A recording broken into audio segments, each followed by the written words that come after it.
রব আমাদেরকে শূন্য থেকে অস্তিত্বহীন থেকে অস্তিত্বওয়ালা মানুষ বানায় থাকে, তাহলে আপনার রবকে বলেন সে আমাদেরকে কেমনে বানাইছে এটা বলতে। আল্লাহ কয়, হুজুর আপনি বলে দেন, ইন্না খালাকনাল ইনসানা মিন নুতফাতিন আমশাজ।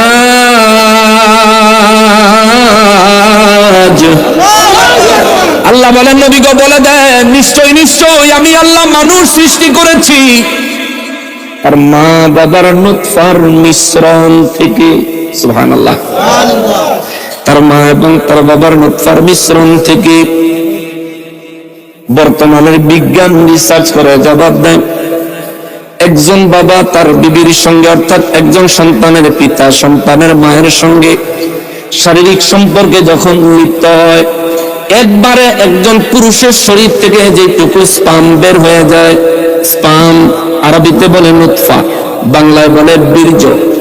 বিজ্ঞান বলে একজন পুরুষ একবারে যে পরিমাণ স্পাম রিলিজ করে, এই একবারে স্পামের মধ্যে মানুষের পুরুষের স্পামের মধ্যে শুক্রাণু থাকে, নারীর স্পামের মধ্যে ডিম্বাণু থাকে।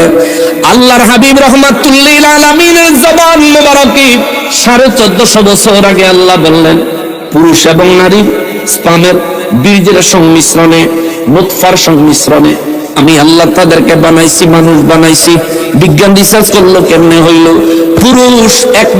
যেই পুরুষ একবার শরীর থেকে নুতফা ত্যাগ করলে, যার নুতফার ভিতরে কমপক্ষে 12 লক্ষ শুক্রাণু, কমপক্ষে 12 লক্ষ সর্বোচ্চ 60 লক্ষ শুক্রাণু যদি কোন পুরুষের নুতফার মধ্যে বীর্যের মধ্যে না থাকে, ওই পুরুষ সন্তান জন্ম দেওয়ার ক্ষমতা রাখে না। কমপক্ষে 12 লক্ষ শুক্রাণু, একটা শুক্রাণু দিয়া আমার মতন একটা মানুষ আমার আল্লাহ বানায়। আল্লাহু আকবার, আল্লাহু আকবার,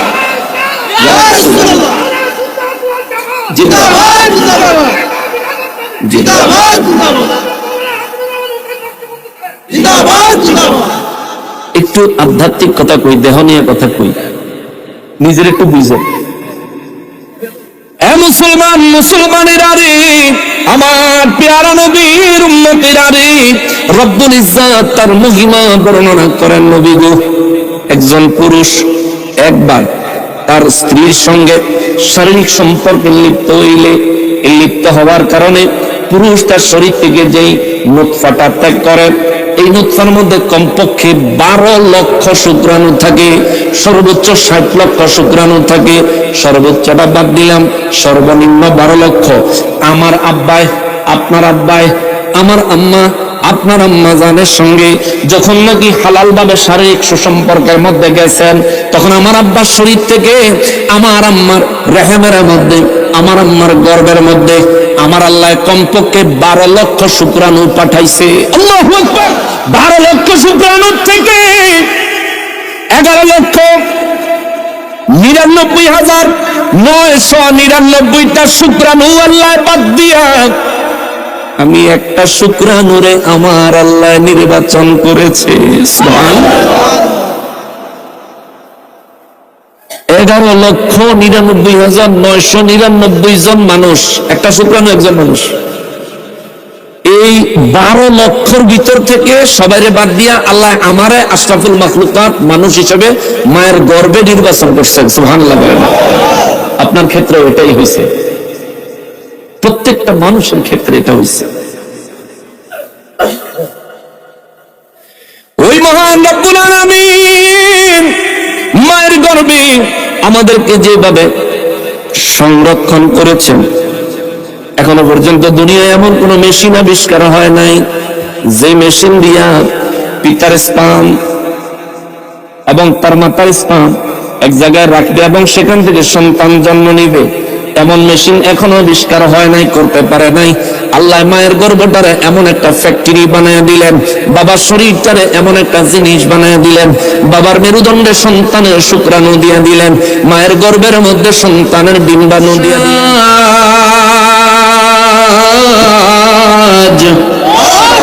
রব্বুল আলামিন বলেন, নবী গো, নিশ্চয় নিশ্চয় আমি আল্লাহ মানুষ সৃষ্টি করেছি তার মা এবং তার বাবার নূতফার সংমিশ্রণ থেকে। সুবহানাল্লাহ।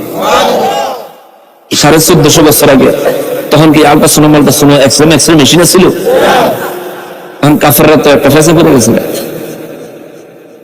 যে কইছে কথা মন্দ না, ঠিকই তো কইছে, সন্তান তো এভাবেই জন্ম হয়। কাফের বেঈমানেরা বুঝলাম তোমার আল্লাহ আমাদেরকে এভাবে অস্তিত্ব দিচ্ছেন, কিন্তু তোমার আল্লাহ আমাদেরকে বানাইছেন কেন? কি কারণে মানুষ বানাইলেন? আল্লাহ তাআলা বলেন, নবী গো, তাদের প্রশ্নের জবাব আমি আল্লাহ দিচ্ছি, আপনি শুধু শোনায়া দেন। সুবহানাল্লাহ। আমি আল্লাহ তাদেরকে বানাইছি পরীক্ষা করার জন্য। জোরে বলেন সুবহানাল্লাহ। পরীক্ষা করার জন্য আমাদেরকে বানাইছেন কে? তার মানে পুরো দুনিয়াটা একটা পরীক্ষার হল। আমরা সবাই হলাম পরীক্ষার্থী, ঠিক কিনা? কিন্তু আমরা কি পরীক্ষায় মনোযোগ দেই? আমরা দুনিয়া নিয়ে ব্যস্ত, অথচ পরীক্ষার হল। এখান থেকে বেশি দূরে নয় হাজীগঞ্জ। আমি দাখিল পরীক্ষা দিছি হাজীগঞ্জ আলিয়া, আমার কেন্দ্র ছিল, আমার কেন্দ্র ছিল হাজীগঞ্জ আলিয়া।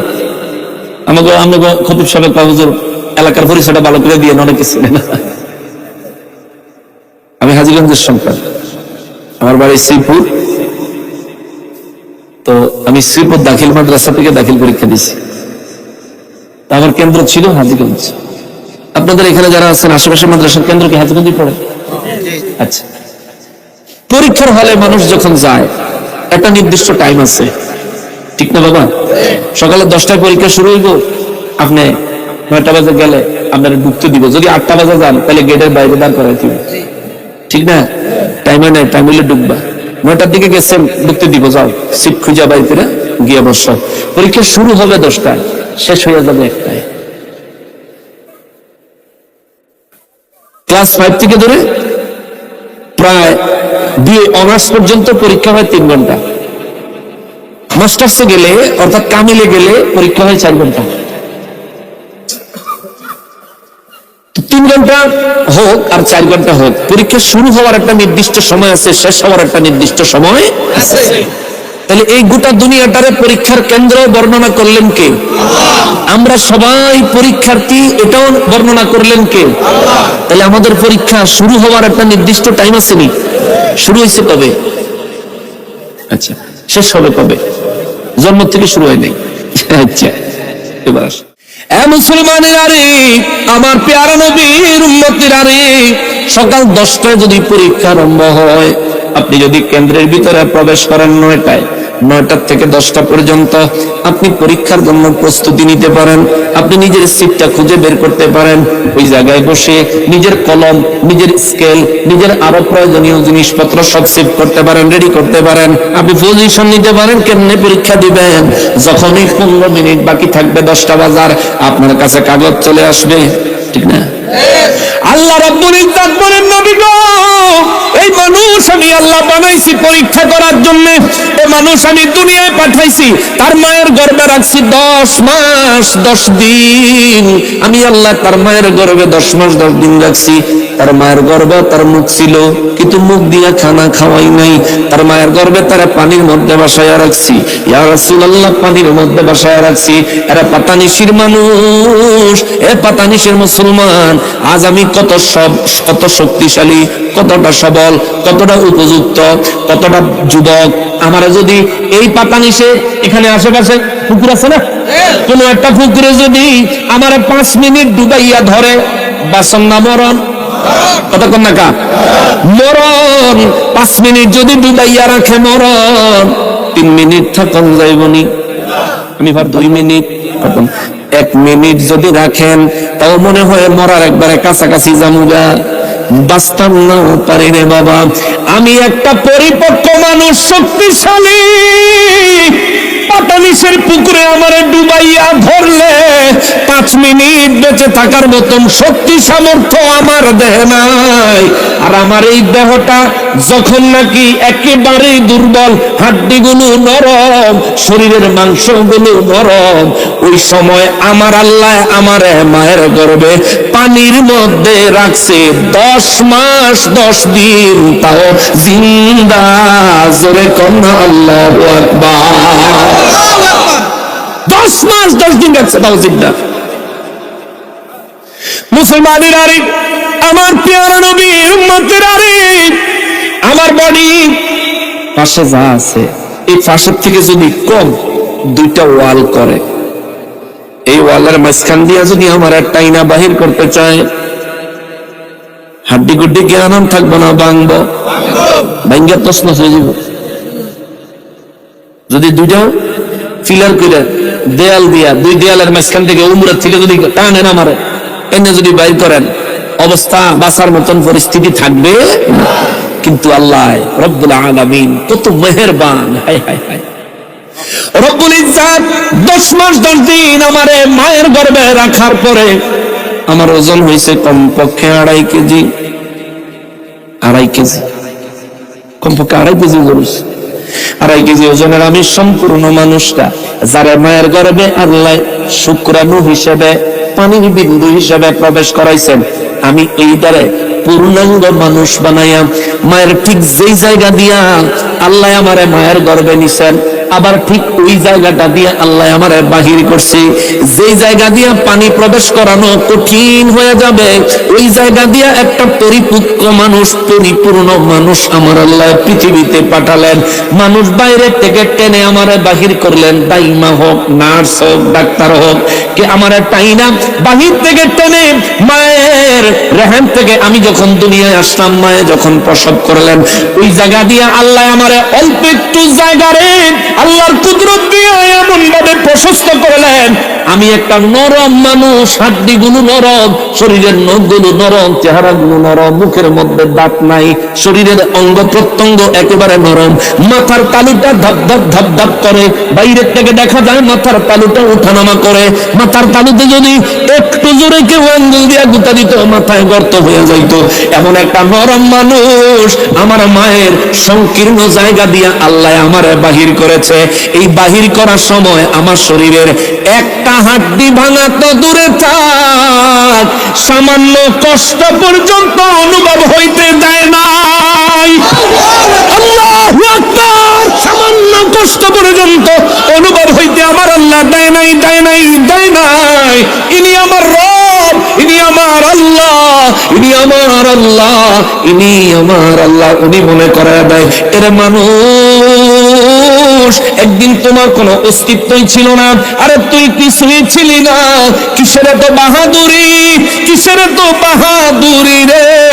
আমি আল্লাহ তোরে তো সামান্য নুতফা থেকে বানাইছি, নুতফা থেকে বানাইছি, বানাইছি নুতফা থেকে তোরে পরিপক্ক তোর মায়ের গর্ভে আমি করছি। দুনিয়ায় কোনো মানুষ যদি কোনো জায়গায় অবস্থান করে, খাবার দাবার কোনো কিছুর ব্যবস্থা যদি না থাকে, অনেকে সহযোগিতা করে, কেউ খাবার দেয়, কেউ বস্ত্র দেয়, কেউ থাকার জায়গা দেয়, কেউ টাকা দেয়, কেউ পয়সা দেয়, কেউ জমি দেয়, কোন না কোনো ভাবে তারা সহায়তা করে। রব্বুল ইজ্জত কয়, বান্দা রে, ওরে বান্দা, তোর মায়ের গর্ভে যখন তুই ছিলি রে, তোর বাবা অনেক শক্তিশালী, তোরে সাহায্য করার কোনো ক্ষমতা তোর বাবার নাই। তোর বাবা অনেক ক্ষমতাশালী, তোর বাবার ক্ষমতায় এলাকার অনেক সমস্যার সমাধান হয়ে যায়, কিন্তু তোর মায়ের গর্ভে যখন তুই তোর মায়ের কলিজায় লাথি দিতি, তোর লাথিটা ফিরানোর মতো ক্ষমতা রাখতো না। মানুষের কলিজায় যদি লাথি দেয়, ম্যাক্সিমাম মানুষ জায়গায় মারা যায়, কিন্তু তোর 10 মাস 10 দিন আমি আল্লাহ বারে বারে তোর মার কলিজায় তোর পাও দিয়া লাথি দেওয়ার পরেও প্রত্যেকবার তোর মারে বাঁচায়া রাখছেন কি আল্লাহ। কোন অভিজ্ঞতাদেরকে বলেন, মস্তানি যেন না করে, অহংকার যেন না করে, তাকাব্বুরি যেন না করে। একদিন যেমন তাদের কোনো অস্তিত্ব ছিল না, হুজুর আবার একদিন আসবে, তাদের কোনো অস্তিত্ব থাকবে না। ও নবী, মাঝখানের সময়টা তাদেরকে বলেন, এরা সবাই পরীক্ষার্থী, দুনিয়াটা আমার একটা পরীক্ষার হল, পরীক্ষার কেন্দ্র। এই পরীক্ষার কেন্দ্রে আমি তাদেরকে পাঠাইছি পরীক্ষা দেওয়ার জন্য। ও নবী, দুনিয়ার মানুষ হয়তো বলতে পারে, আরে পরীক্ষার্থী পরীক্ষা দিতে গেলে আগে তো তারে ক্লাস করাইতে হয়, আগে তারে পড়ালেখা করাইতে হয়, তার একটা সিলেবাস দিতে হয়, শিক্ষক দিতে হয়। আর তোমার আল্লাহ যে আমাদেরকে পরীক্ষা দেওয়ার জন্য দুনিয়ায় পাঠাইলো, তাইলে তোমার আল্লাহ আমাদেরকে সিলেবাস দিছিনি? আল্লাহ কয় নবী গো নবী, আমি রব্বুল ইজ্জতের ব্যাপারে কোনো প্রশ্ন করার মতো, কোনো প্রশ্ন তোলার মতো জায়গা আমি আল্লাহ রাখি নাই। ইয়া রাব্বাল আলামিন কি করেছেন আল্লাহ বলেন, ফাজআলনাহু সামিআম বাসীরা। আল্লাহ কয় আমি তারে সামান্য নুতফা থেকে, তার মা বাবার মিশ্রণ থেকে নুতফা থেকে বানাইছি। বানানোর উদ্দেশ্য হলো তারে পরীক্ষা দেওয়ার জন্য বানাইছি। এখন পরীক্ষা যেন দিব, আমি আল্লাহ তারে সম্বল হিসেবে, সম্পদ হিসেবে, ক্লাস হিসেবে, তার পুঁজি হিসেবে সর্বপ্রথম দিছি সামিয়ান, শোনার ক্ষমতা। সুবহানাল্লাহ। কিসের ক্ষমতা?